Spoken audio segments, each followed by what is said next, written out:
How you doing? You well? Just one change, obviously, to the starting 15. Could you let us into a bit of the thinking behind that decision?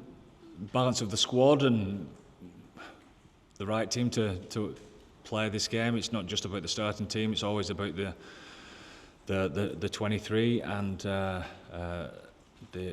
not just the here and now, but managing people for what's to come as well. We was pretty lucky in regards to injuries last weekend.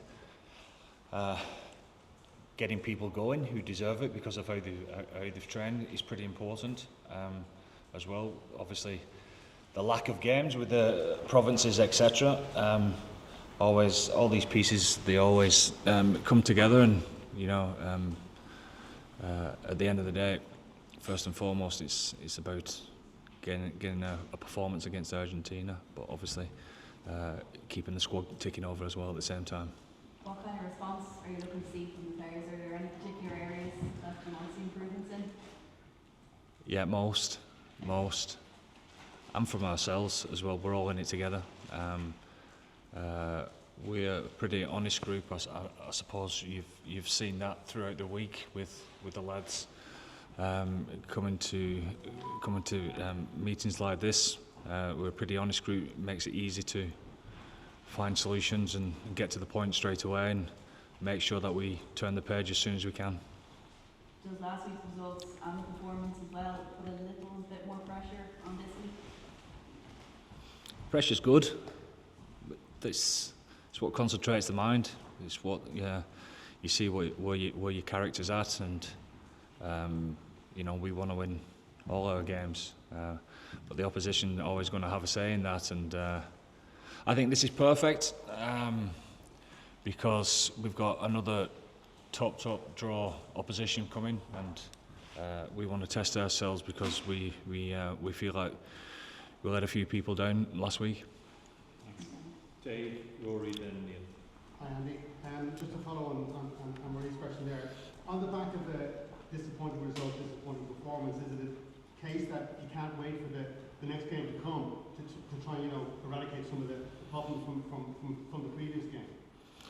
It is. It's the best medicine for you actually to get back on the horse. I'm sure there's a bit of disappointment with a few of the lads that they don't get to do that, but they understand as well. It's about the team, it's about the squad. But yeah, and that's why I said this is the perfect game, because it's very similar in as far as the quality of the opposition and where you need to be to draw out that performance from yourselves. Ideally, would you prefer to have made more changes for the Argentina game? It's never ideal. That's the game. That's the nature of the sport. It is what it is the whole time, and we act accordingly. And just elaborate on the challenge you're going to be facing on Friday. You mentioned the quality of this Argentinian squad, and they've obviously really come on quite significantly in recent years. They certainly have. In fact, they've always been dangerous in recent years. You look at the history of World Cups, etc., and they've always been very dangerous, certainly in one-off games, but the consistency of high performance over the last couple of years is a credit to Felipe and his coaching staff. Thanks. Rory? Can you just give us an idea of your thinking around the number 10 slot? Obviously you're giving Sam a run off the bench and you're sticking with Jack. He's ready. He's for a young fella that's not had much game time provincially. He's obviously had more of late, but he's in an ironic way, he's been patient enough because he's probably in his own mind, he's thought that he's been ready for quite some time. He's that type of kid. He's a confident kid. So the experience that he's got through being around the squad, he's a lot more comfortable in his own skin. The reason for taking him on the emerging tour was to make sure that he understood what it was to grab hold of his team and show that he is in charge, and he showed that in abundance. And we've seen the knock-on effect of that within the squad over the last couple of weeks. So in his own mind, he's ready. He's a young kid that's in a pressurised type position, obviously, so he's going to make his mistakes, but that's the nature of anyone coming through, isn't it? What do you want to see from Jack after coming up early enough from the game? I mean, Jack, along with quite a few of our players, would have been hoping for better performance. Some of them are lucky enough to get another chance to do that. Others are coming in, and some of them obviously played pretty well themselves, but there was too many people not right at the best last week, and we're hoping for everyone to improve, not just Jack. Obviously, the control of the game is something that Jack would be open and honest about, of wanting to step up a little bit this week, but we've certainly seen that in training as well. Neil then Ashley. There's obviously 2 debuts on the bench. How enjoyable is that part of the job, being able to deliver that news to a player on a game week? It's fantastic. I don't get bored of saying it, that we're the lucky ones, you know. We'll celebrate that this evening with their families, and the new caps. They never know what's coming because they haven't been there before and seen it before. It's special for us to be able to do that. We've had plenty of them over the years, so each one is very unique within itself. I'm sure, Andy, you wanted to see a response in training this week after the defeat. Have you seen that? Yeah, but honestly, we trained well last week. It's about converting, isn't it? You know, when you get punched on the nose, how you react is different, isn't it? You know, to training and preparing well. We've trained well. We've been very honest and open in that regard, which tends to focus the mind in training anyway. But it was good last week. So it's about dealing with the moments in front of our face as the 80 minutes progresses. That's what we need to get better at. And am I right in saying that Johnny Sexton has been in around the squad this week? He's in every week. You're not going to ask me this every week now about Johnny, are we?